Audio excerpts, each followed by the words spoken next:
I worked with 78 different e-commerce brands in 2024, helping them boost their organic search revenue and traffic with SEO. And I can tell you that every single strategy looks different. Put keyword research, link building, and on-page optimization aside for a minute. The next steps you take to build out your 2025 e-commerce SEO strategy will depend primarily on two factors: your annual revenue and your product catalog. The brands I've worked with currently range anywhere from $0 a month, totally new, to $250 million a year in annual revenue, and sell anywhere between one product and as recently as 50,000 products in their entire product catalog. Even just last week, we signed a 9-figure brand with about 100 SKUs and an 8-figure brand with 4,000 SKUs. Wildly different approaches. So I'm going to break down how your SEO strategy should change based on your current revenue size and catalog so that you can build a lean, efficient SEO strategy that works specifically for your brand. Let's start by addressing revenue size. Let's say you're in the $0 to $100,000 a year revenue range for your e-commerce brand. To be blunt, you don't really have a ton of cash flow. So your SEO strategy is going to be extremely budget conscious. Especially with AI, content creation is far cheaper than link building. So your strategy is going to be 100% content based. If you're a single product store, this will mean dozens of blogs. If you're a, let's say 50 to 500, even 50 to, let's say 1,000 product store, like a marketplace style, this will mean tons of collections and tons of product pages, plus maybe some blog content once you get through that stuff. You should be doing this yourself / with your team, whether it's VAs, business partner, whatever. You don't have enough cash flow to hire a freelancer or agency, either do it yourself or don't do it at all and just put it on the back burner until you have the cash flow. I would urge you not to waste your cash on a low quality service provider just so they can optimize a few meta titles and run meaningless technical audits. For brands in this range, my Done With You course / consulting program is tailored specifically to you. It's called Hour SEO, and the link to that is in the description. It will help you define your strategy specifically for your brand and build in-house systems to grow your SEO without forking over thousands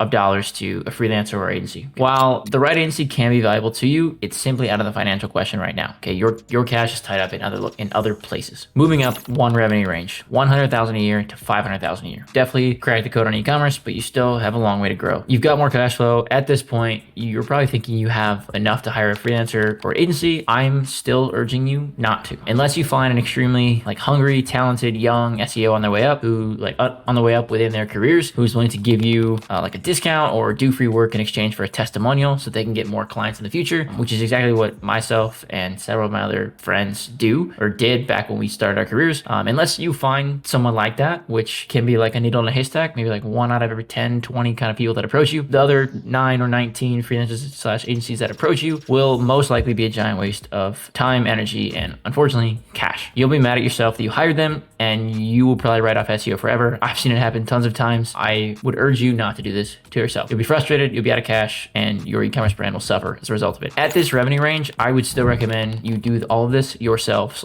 / internally within your team. Again, my coaching program, Hour SEO, still a good choice for brands of this size. You'll know probably the basics of SEO, but the one-on-one coaching plus strategy building that I do alongside you, even the group coaching, will be the most beneficial components of the program. Expanding the next revenue range, 500,000 a year to $5 million a year. You now have a pretty healthy amount of cash flow. Obviously, that will depend on your margins, kinds of products you sell, inventory, seasonality, all that stuff. But generally speaking, healthy cash flow. You're probably ready at this point to now hire an agency or freelancer. Monthly fees for these kinds of SEOs will range from $1,000 a month to $10,000 a month. Some even may approach you with revenue sharing partnerships. Their options are pretty variable. So here's some things to keep in mind as you enter this range and you start to look to hire. In 99% of cases in the SEO industry, an agency or freelancer that charges you less than $1,000 a month will be a waste of money. There, of course, are good freelancers and agencies that do good work for under $1,000. I'm just telling you, they're probably not the ones you're speaking with, just statistically speaking. This is a danger zone for service providers. That goes for SEO. It also goes for any other channel. It's cheap enough that you're probably not that stressed about spending the cash. And because you're not stressed, the provider has really no reason. They're not incentivized to do a good job. They don't care about that $1,000 just as much as you don't care about that $1,000. After a few months, you'll have sunk a couple $1,000s into it, and I can almost guarantee you that you'll regret every single one of those dollars. The 1% exception to this rule, like I said a minute ago, is finding a person who is on their way up, hungry, wants to make an impact, will discount work for an testimonial, referrals, all that kind of stuff. My first 5 clients, for example, all paid me less than $1,000 a month, but because I wanted to grow an agency, which I told them up front, I knew I had to get them results that were worth well more than the $1,000 they were paying me. After paying my rent and groceries at the time, I had pretty much no cash left over. I was funneling all of it into getting these people results so that I could stack cash later on. Most people will not do that. Okay, they want to hold profits for themselves. They'll just collect the check and do a bit of work to maintain profitability. Unfortunately, that comes at a result for no tangible revenue for you. You've essentially paid made $3, $4, $5, $6,000, and that's really all you've done. You kind of just lit it on fire. Moving up, $1,000 to $2,000 a month in retainers is better. Still a bit of a gray zone though. At this point, you will get a lot of big agencies, and I'm talking like 1 to 200 plus like client portfolio size agencies who just want to sell you anything. They'll say like 3 or 4 deliverables a month, and you think you're getting a good thing out of it, but you're really not, right? You're just another client to them. Thoroughly vet any and all case studies the freelancer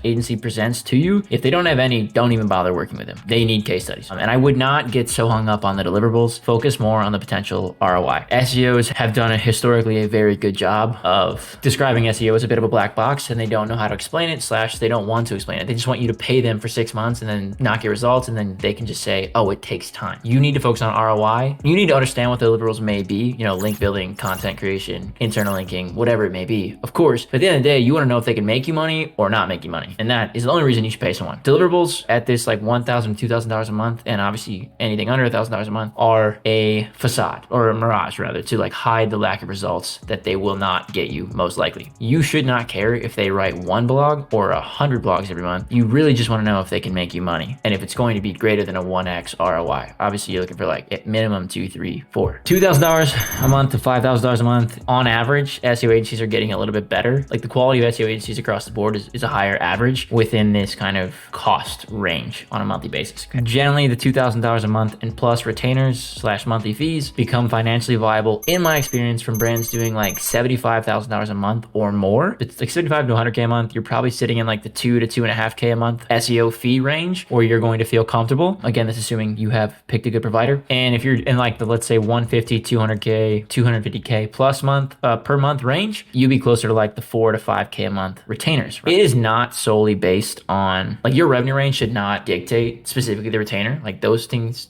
will not correlate directly all the time. They're not like a percentage of revenue or whatever. But I will say like if you're doing 250K a month, you're a better brand than a brand doing 75K a month. So you should definitely be looking at better agencies that are charging more. That's just a fact of the matter. It goes for SEO, it goes for really any service provider. Again, even whether you're paying 2K a month, 4K a month, 6K a month, whatever, vet every case study and every client testimonial they have. You're sticking a lot of cash on the line, so you want to make sure it counts. Again, do not sweat the deliverables. You want to know what they're doing, but you really, at the end of the day, you give a shit if they're going to make you money or not make you money. 1 blog, 2 blogs, 5 links, 10 links. Does your organic search revenue go up or does it not? Simple as that. For Shopify brands in this range watching this video, looking for fully done for you SEO, book a discovery call with me in the description below. Links in there for my Calendly. Moving up, stretching the revenue range again, 5 million a year to 100 million a year. Again, I think at this point you should absolutely be looking to hire an agency or freelancer unless you have someone on your team who has like managed SEO already and like is capable of doing it. I wouldn't look to hire in this range simply because you're scaling so fast at this point. An agency is going to be able to come in and make a bigger impact right away. Same with the freelancer. I'm using those two interchangeably right now. Again, you want revenue focused, not deliverable focused. A lot of agencies who target brands in this range will package services into tiers based on potential client revenue. So let's say package A, you get, let's say 10 optimized pages and 5 backlinks. In package B, you get 20 optimized pages and 10 backlinks. In package C, let's say you get 30 optimized pages, 20 backlinks. Though package C is the most revenue, like highest revenue for the agency, they want to sell you package B because it's the most profitable for them. It's also the easiest to deliver. So they have low operational costs and they get the highest profitability out of it. And again, like if they're a good agency and that is the package, it will work for a good amount of brands. It won't work for every brand, but it'll work for a good amount of them. But like at the end of the day, like whether you're getting 20 pages, 30 pages, 10 links, 20 links, who fucking cares about the deliverables? You want to know if they can add $500,000 a year in revenue to your business or not. That is all. Whether it takes 1 link, 10 links, 100 links, your only concern should be ROI. You got to 5 million a year and more, basing your paid ad strategy off of ROI and ROAS and stuff. You should keep doing it with SEO. This is how my agency operates and several other agencies operate as well. Completely bespoke strategies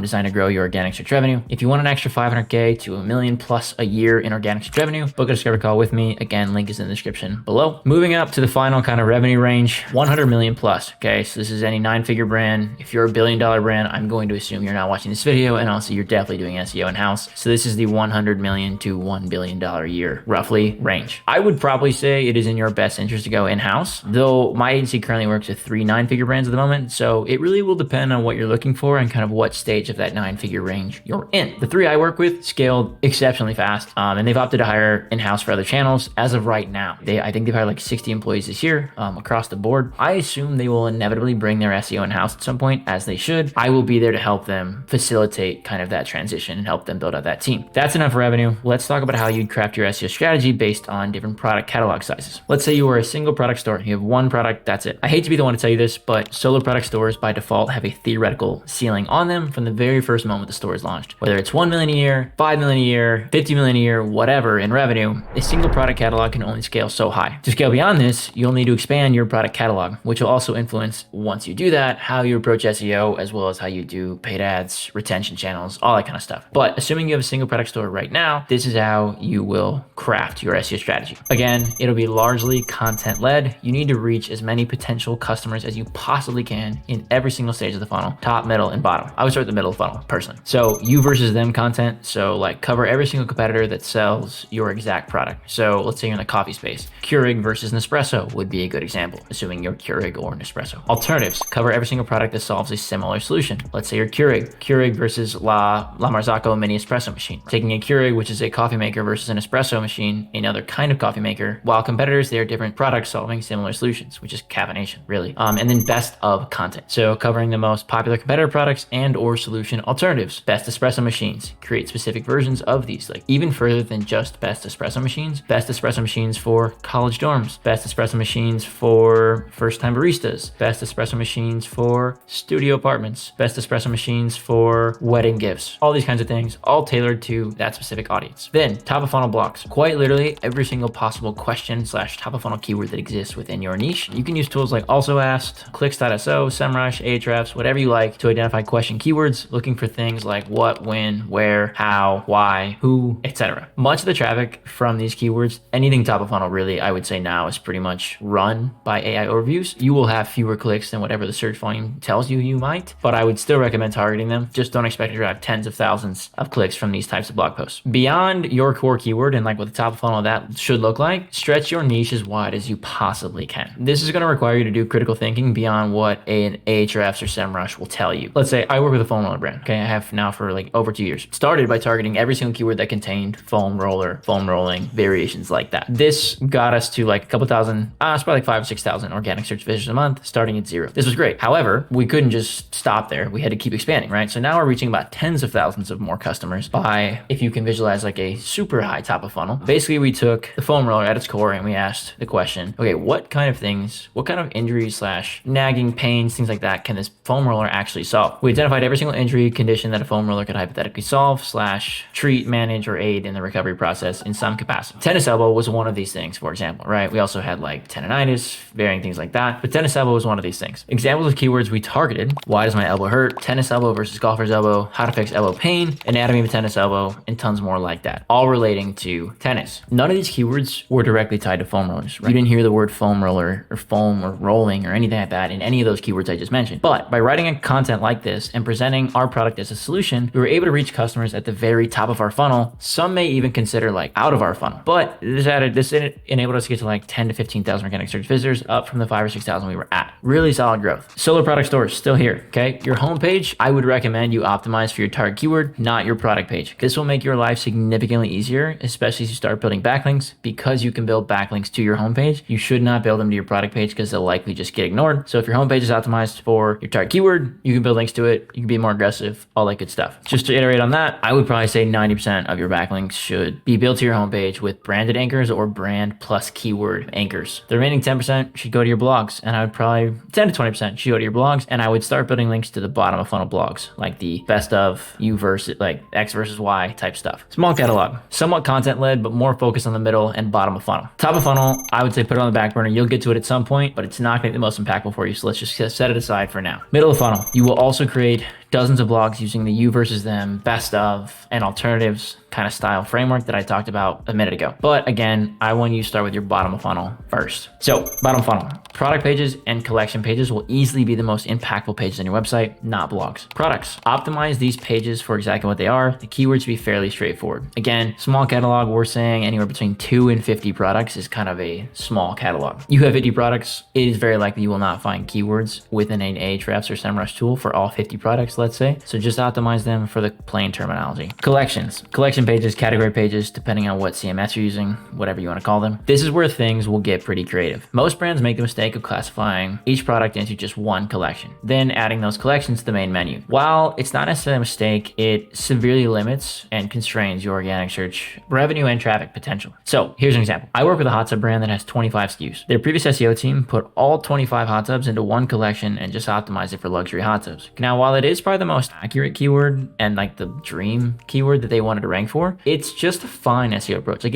there's already a ceiling on it, and the ceiling is the total search volume for anyone searching for luxury hot tubs. Not ideal. It's fine, but it's just that. It's fine. We found 30 more keywords to use for collections, then sorted those 25 SKUs into their appropriate collections. With most of the 25 SKUs, like multiple of those SKUs were appearing in 4 to 5 different collections. So rather than just trying to rank number 1 for luxury hot tubs, which we now do also, which gets I think about 1,000 or 1,200 searches a month, we now have 30 plus keyword opportunities and collections now for keywords that get probably like 20,000 searches per month or more now. Things like outdoor luxury hot tubs, indoor luxury hot tubs, 10-person hot tubs, 12-person hot tubs, rooftop hot tubs, things of that nature. So we just expanded out our catalog. We're still selling all these things. We're just reframing how they are, like just like you would create a new landing page for an ad or something like that. I actually have this full case study for this brand on my YouTube channel, so go check that out and see exactly how I did it, which keywords I targeted, all that good stuff. This is likely going to add probably 10 to 20 new collections to your site. It's fine. No, it's not duplicate content. You're good. Backlinks, I would recommend going with a reactive PR stack to build high authority links to your homepage, and then balance those things with link insertions and guest posts to your collection pages and some blog posts. Medium catalog, 50 to 500 plus products. Top of funnel, again, put it on the back burner. Even with a dedicated team, like let's say you even have 5 people in-house, I would say you are likely 1 year away from writing any top of funnel blog content unless you have, like I said, you have a complete dedicated team. Middle of funnel, again, you versus them, alternatives, best of framework. Again, put it on the back burner. I want you to get to the bottom of the funnel first. 99% of your efforts will be concentrated on the bottom of the funnel, and this is going to be the case for pretty much like any catalog size above 25 products. But again, we're talking about the 50 to 500 range of product catalog size right now. Every single one of your collections should be optimized. That means existing ones. And then try to identify new collections you could create,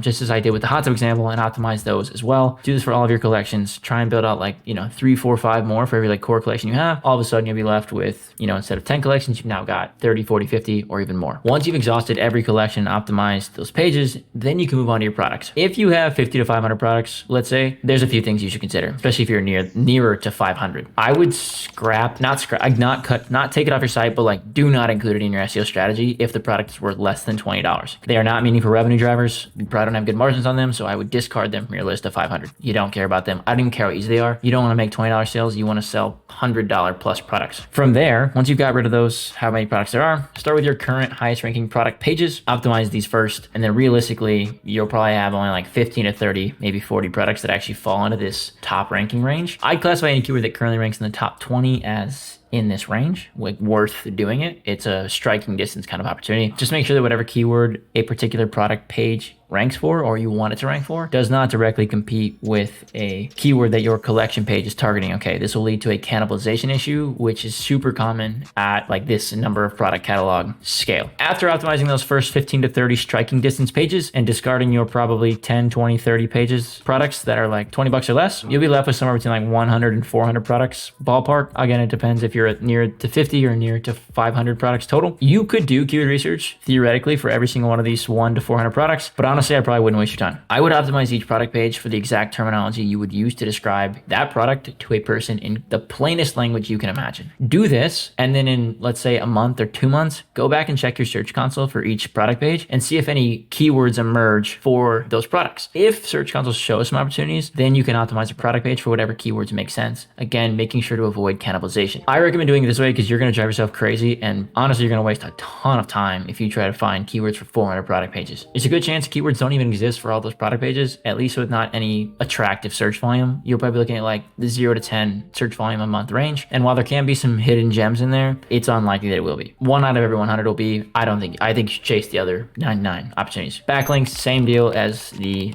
smaller catalog size. Reactive PR to the homepage with branded anchors, link insertions and guest posts to your collections. Large catalog, top and middle of funnel. Don't worry about it. You've got 500 products. Blogs are a waste of your time. You'll be creating collections for the next 1 to 2 years, probably. The only reason you should do this is if you you identify some insanely weak keyword with tons of traffic potential. So let's just get on the bottom of the funnel. 500 plus products. Again, same thing. I would scrap all your products there under 20 bucks, maybe even under 30 or 40 bucks. Not meaningful revenue drivers, not meaningful margin contributors. They're like 70 to 80% of your product pages will have little to no value to your SEO strategy. Again, identify your top 15 to 20 to 30 like striking distance opportunities, optimize those and forget about the rest for now. Move on to your collections. These are the most important pages on your site, as they have been for the small and medium sized catalogs, but especially for large catalogs. You want to optimize all these and create as many as you possibly can to appeal to different personas. You should only be concerned with bottom funnel revenue driving traffic to your site. Okay, that is it. Backlinks, again, reactive PR and maybe digital PR at this range, because you probably have a pretty big revenue to build high authority links to your homepage. Again, combined with link insertions, guest posts,